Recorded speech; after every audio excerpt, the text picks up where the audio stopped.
When he came in to that, it was a different gym, first gym that we were involved in, and Scott Berry met us at the door. And he welcomed Blake as if he had been there from the beginning. He pointed him to the room and said, "Hey, you're late, but go warm up." And I stood there and I was really shocked. And I said, "Okay, he doesn't speak. And he only hears out of the right ear." And he said, "Okay, he'll do fine."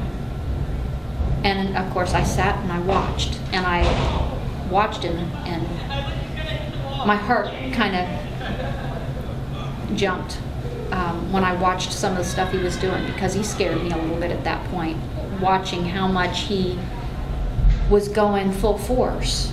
And the guys kept going, "Now, Rooster, you need to roll on your shoulder." And they'd stop him and they'd pull him off to the side and they'd show him what to do. And he didn't have the skill to do that. About 6 months before he decided to do parkour was the first time he'd ever done a somersault in his life. And he didn't want to stop. He kept pushing himself. "I'm going to go harder, I'm going to do it." And the guys were very patient. Everybody was very patient. I was so shocked. I was so shocked. It was like he had always been a part of this group. And then Jen and I talked, and I said, "You know, I'm so impressed because all of you guys are so easygoing and laid back with him. It's just amazing. You just embrace him as if he's one of the guys." And Jen said he is.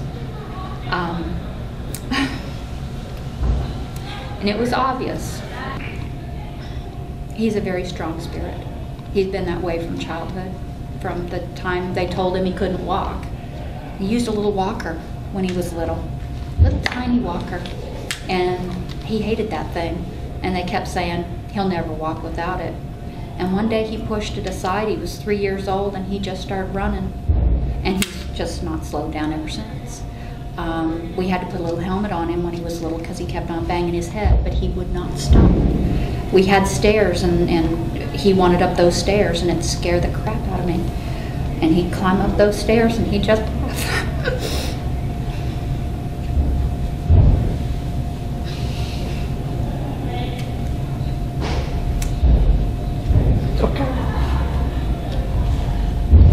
But he's the kid that if you told him he couldn't do it, he'd prove you wrong.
and you're slow.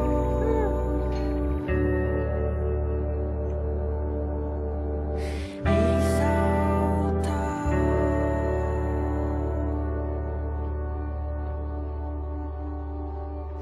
Don't fear of you come.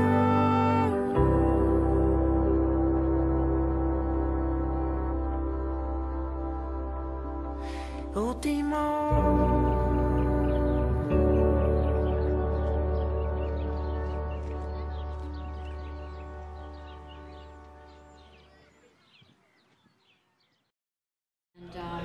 So I watched this thing and I'm like, you really want to do that? And he's, yeah, going, okay, interesting. But when I saw kids jumping from building to building, or I saw them running up walls doing flips, I thought, okay. I mean, he's always been pretty tenacious. I don't want to tell him he can't do something. I've never told him he can't.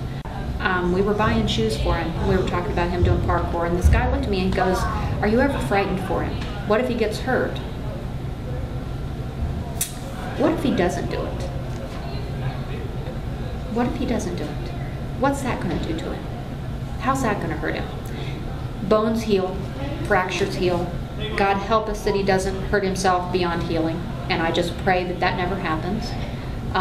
He's got a lot of good people around him. He's got a lot of good trainers, people that watch him and watch out for him. And the first time we came into parkour, I came in with medical records and with a signed medical release because I was fearful that when they saw him that they would reject him. He'd been rejected before? He's been rejected and discounted. The inspiration and the progress has just been phenomenal. From the first time we started this to where we are today is a whole different kid.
Oh, come on.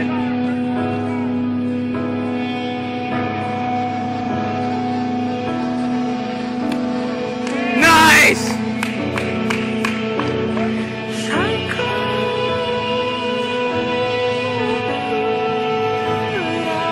Blake has special needs, there's no doubt about that, okay?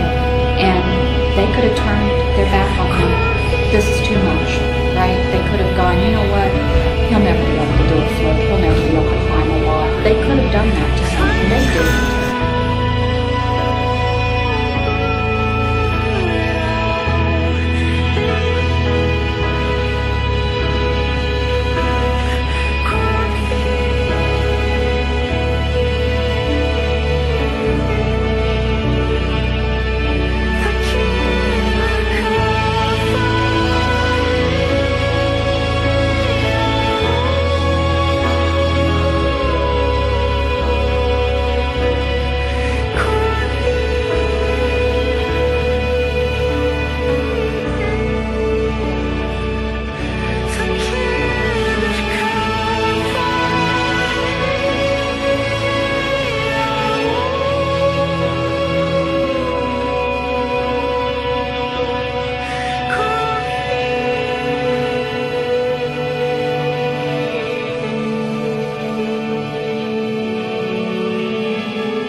A chance.